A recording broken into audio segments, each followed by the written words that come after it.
आइए साथियों, आज की वीडियो की श्रृंखला शुरू करते हैं। आज का हमारा प्रमुख वीडियो है गुप्त वंश के बारे में। इसमें हम 50 महत्वपूर्ण प्रश्नों को देखेंगे। आप इन प्रश्नों को ध्यान से देखिएगा और आवश्यकता पड़े तो इसको नोट भी कर लीजिएगा। आइए पहले प्रश्न से शुरुआत करते हैं। पहला प्रश्न हमारा है, गुप्त वंश के संस्थापक कौन थे? देखिए, गुप्त वंश के संस्थापक श्री गुप्त थे। इन्होंने तीसरी शताब्दी के अंत में मगध के पास इस राजवंश की यानी गुप्त राजवंश की स्थापना की थी। हालांकि चंद्रगुप्त प्रथम को गुप्त साम्राज्य का पहला स्वतंत्र और वास्तविक संस्थापक माना जाता है। आइए दूसरा प्रश्न देखते हैं। दूसरा प्रश्न है, गुप्त वंश की स्थापना कब हुई थी? देखिए, गुप्त वंश की स्थापना लगभग 240 ईस्वी के आसपास हुई थी। ये लगभग 240 से 280 ईस्वी तक ये गुप्त वंश था। उस समय तीसरी शताब्दी का अंत का समय चल रहा था। तीसरी शताब्दी के अंत का समय। और इसकी राजधानी कहाँ थी? गुप्त वंश की पाटलिपुत्र। आइए तीसरा प्रश्न देखते हैं। गुप्त वंश का वास्तविक संस्थापक किसे माना जाता है? तो गुप्त वंश का वास्तविक संस्थापक चंद्रगुप्त प्रथम, जिनका शासनकाल लगभग 319 से 335 ईस्वी के बीच में था। उन्होंने इस वंश को एक साम्राज्य के रूप में स्थापित किया और 319 से 20 ईस्वी में गुप्त संवत की शुरुआत की। श्री गुप्त को ही इस वंश का वास्तविक संस्थापक, जैसा आपको पहले बताया गया है, श्री गुप्त को इस वंश का संस्थापक और चंद्रगुप्त प्रथम को गुप्त वंश का वास्तविक संस्थापक माना जाता है। आइए अगला प्रश्न।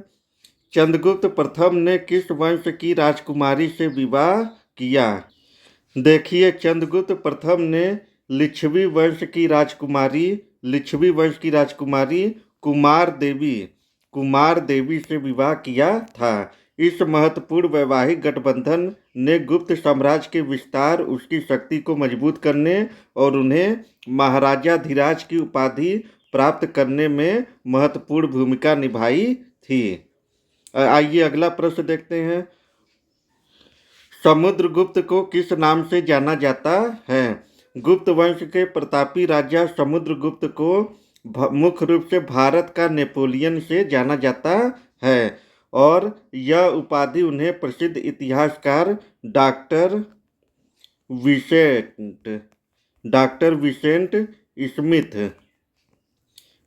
विसेंट स्मिथ ने उन्हें कभी न हार मारने वाले और विस्तृत सैन्य अभियानों के कारण दी थी।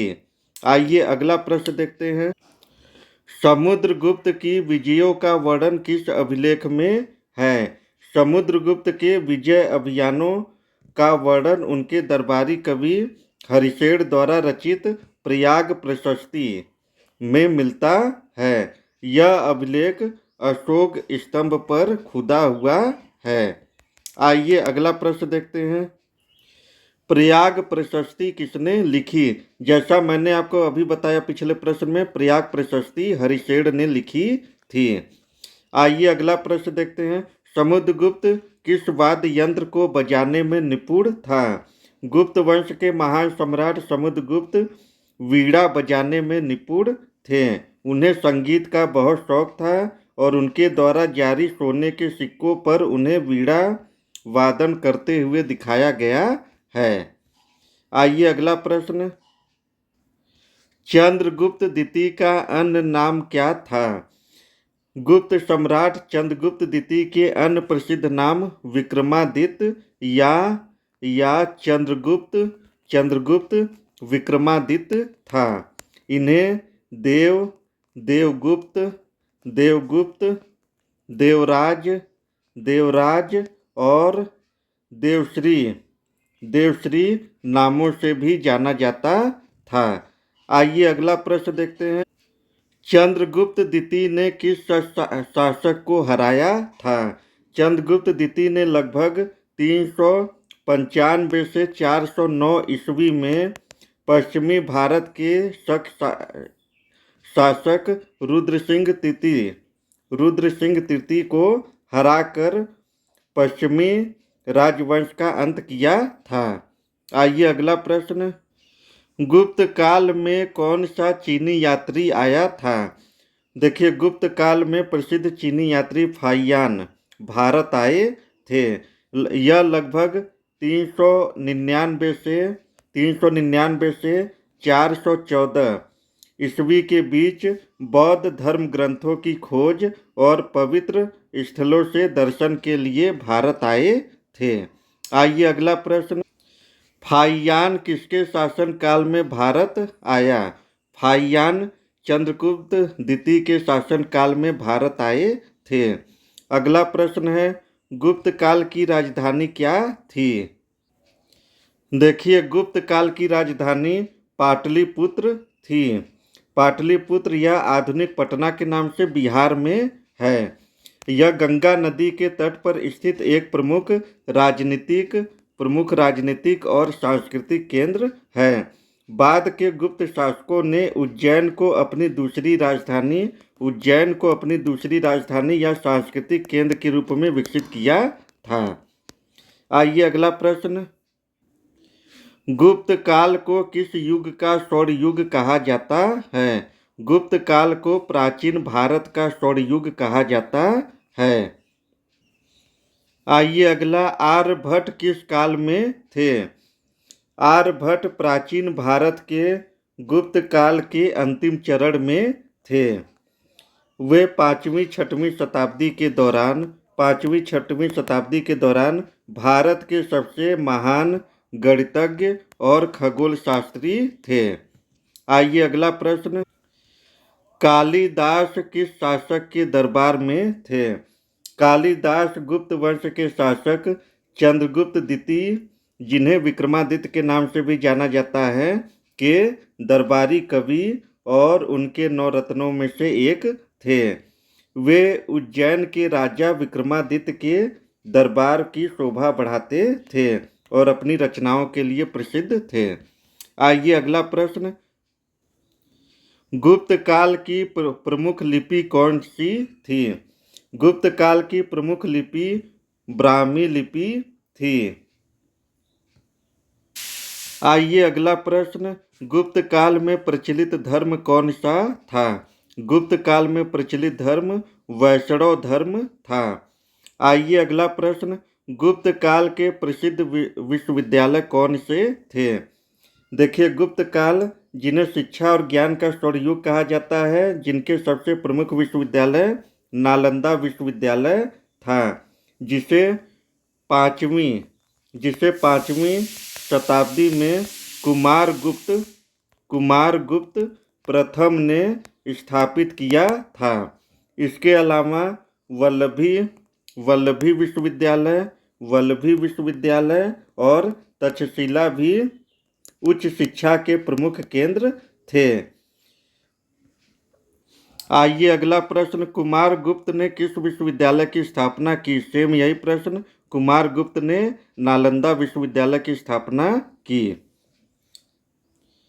आइए अगला प्रश्न, स्कंदगुप्त ने किस आक्रमणकारी को पराजित किया? गुप्त वंश के सम्राट स्कंदगुप्त ने मुख्य रूप से बर्बर विदेशी आक्रमणकारी हुड़ों को पराजित किया था। उन्होंने हुड़ों को बुरी तरह हराकर भारत से खदेड़ दिया था। आइए अगला प्रश्न, गुप्त काल में भूमि कर को क्या कहा जाता था? देखिए, गुप्त काल में भूमि कर को भाग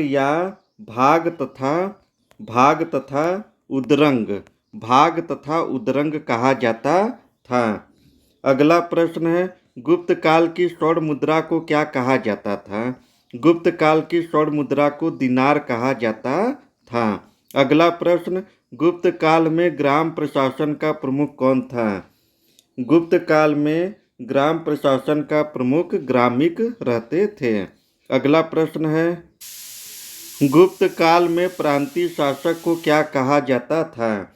गुप्त काल में प्रांतीय शासक को उपरीक या उपरीक महाराज, उपरीक महाराज कहा जाता था।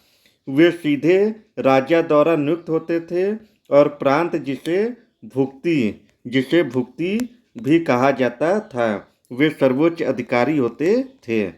आइए अगला प्रश्न। गुप्त काल की प्रसिद्ध पुस्तक अभिज्ञान शाकुंतलम के लेखक कौन थे?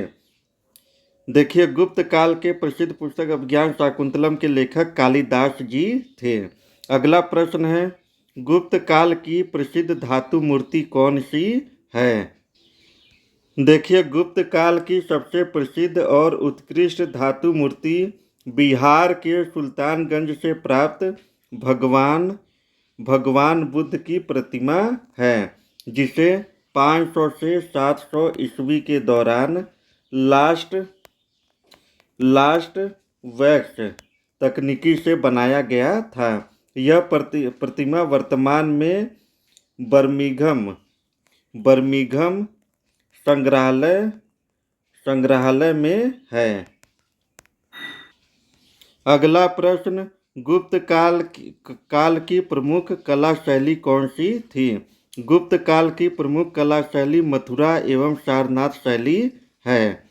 अगला प्रश्न, गुप्त काल में दशमलव पद्धति का विकास किसने किया? देखिए, गुप्त काल में दशमलव पद्धति का विकास भारतीय गणितज्ञ और खगोल शास्त्री आर्यभट्ट ने किया था। अगला प्रश्न है, गुप्त वंश का अंतिम शक्तिशाली शासक कौन था? देखिए, गुप्त वंश के अंतिम महान सम्राट स्कंदगुप्त थे। उन्होंने हुड़ों के आक्रमण को विफल कर साम्राज्य की रक्षा की थी। अगला प्रश्न है, गुप्त काल में न्याय व्यवस्था का सर्वोच्च अधिकारी कौन था? गुप्त काल में न्याय व्यवस्था का सर्वोच्च अधिकारी राजा होते थे। अगला प्रश्न है, गुप्त काल में व्यापार किस मार्ग से अधिक होता था? देखिए, गुप्त काल व्यापार रेशम मार्ग द्वारा होता था। अगला प्रश्न है, गुप्त काल में प्रमुख बंदरगाह कौन सा था? देखिए, गुप्त काल में सबसे प्रमुख बंदरगाह ताम्रलिप्ति था, जो बंगाल की खाड़ी के पास स्थित पूर्वी तट का सबसे महत्वपूर्ण व्यापारिक केंद्र था।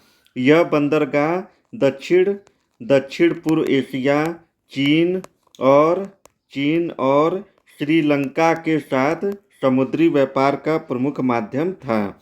अगला प्रश्न, गुप्त काल में समाज किस आधार पर विभाजित था? गुप्त काल में समाज वर्ण व्यवस्था के आधार पर विभाजित था। इसमें 4 वर्ण, जिसमें ब्राह्मण, क्षत्रिय, वैश्य और शूद्र आते थे। अगला प्रश्न है, गुप्त काल की प्रमुख भाषा कौन सी थी? गुप्त काल की मुख्य आधिकारिक और साहित्यिक भाषा संस्कृत थी। अगला प्रश्न है, गुप्त काल के प्रसिद्ध गणितज्ञ कौन थे? गुप्त काल को भारतीय इतिहास का स्वर्णयुग कहा जाता है, जिसमें आर्यभट्ट और वराहमिहिर सबसे प्रमुख गणितज्ञ और खगोल शास्त्री थे। आर्यभट्टिन और सूर्य सिद्धांत जैसे ग्रंथों के माध्यम से शून्य का उपयोग, पाई का सटीक मान, बीजगणित और त्रिकोणमिति का विकास किया था आर्यभट्ट ने। अगला प्रश्न, वराहमिहिर की प्रसिद्ध पुस्तक कौन सी है? वराहमिहिर की प्रसिद्ध पुस्तक बृहत संहिता है। अगला प्रश्न, गुप्त काल में सिक्कों पर किस देवता की आकृति मिलती है? गुप्त काल के सिक्कों पर मुख्य रूप से गरुड़ की आकृति मिलती है। अगला प्रश्न है, गुप्त वंश का पतन किस कारण हुआ? गुप्त वंश का पतन मुख्य रूप से हुड़ आक्रमण और आंतरिक कमजोरी, हुड़ों के लगातार विदेशी आक्रमण, कमजोर उत्तराधिकारियों, साम्राज्य की आर्थिक कमजोरी और आंतरिक विद्रोह के कारण हुआ था। आइए अगला प्रश्न देखते हैं। गुप्त काल की प्रशासनिक इकाई भुक्ति क्या थी? ये आपको पहले ही बताया है। गुप्त काल की प्रशासनिक इकाई प्रांत थी। अगला प्रश्न है, गुप्त काल में विषय किसे कहा जाता था? जो जिला होते थे उन्हीं को विषय बोला जाता था। गुप्त काल में कर संग्रह का अधिकारी कौन होता था? गुप्त काल में कर संग्रह के अधिकारी आयुक्त होते थे। गुप्त काल में शिक्षा का माध्यम क्या था? ये भी बताया, शिक्षा का माध्यम संस्कृत था। आइए अगला प्रश्न, गुप्त काल की चित्रकला का उदाहरण कहाँ मिलता है? गुप्त काल की चित्रकला का सबसे उत्कृष्ट उदाहरण महाराष्ट्र के औरंगाबाद